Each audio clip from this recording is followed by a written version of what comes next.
Les 200 milliards de dollars de produits chinois affectés par les droits de douane américains représentent environ la moitié des exportations totales de la Chine vers les États-Unis et seulement 8% du total des exportations de la Chine. Sur l'ensemble des fabricants qui exportent les 200 milliards de dollars américains de biens, 50% d'entre eux sont des entreprises étrangères et plusieurs de ces entreprises sont des entreprises américaines qui, dans une large mesure, dépendent du marché américain. Ainsi, les droits de douane que les États-Unis imposent n'affectent pas seulement les entreprises chinoises, mais aussi les entreprises américaines et les consommateurs américains également. De plus, cela menace la chaîne industrielle internationale.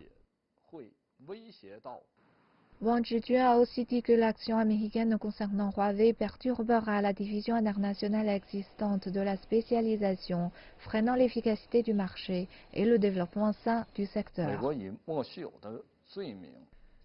L'interférence brutale des États-Unis dans l'ordre du marché international du secteur du circuit intégré sur la base d'accusations fabriquées est un immense pied de nez au système d'économie de marché que ce pays a toujours mis en avant à son avantage. Nous demandons aux États-Unis de mettre fin à la neutralisation déraisonnable des circuits intégrés et des entreprises électroniques de la Chine et de revenir à un environnement normal et juste pour les entreprises chinoises pour qu'elles fonctionnent et investissent dans le monde, y compris sur le marché américain. La Chine est toujours l'une des destinations les plus attractives dans le monde en termes d'investissement malgré les tensions commerciales avec les États-Unis. C'est parce que le pays possède une infrastructure bien développée, un système industriel complet et un marché intérieur croissant.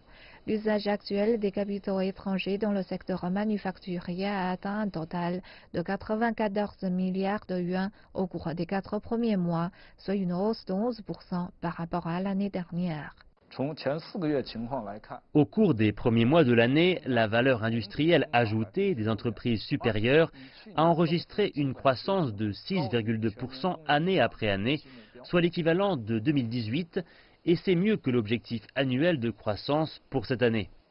Wang Zhijun a dit qu'avec une croissance industrielle stable, la structure économique de la Chine s'est aussi améliorée en même temps que la production d'entreprises technologiques certifiées s'est développée plus rapidement que d'autres.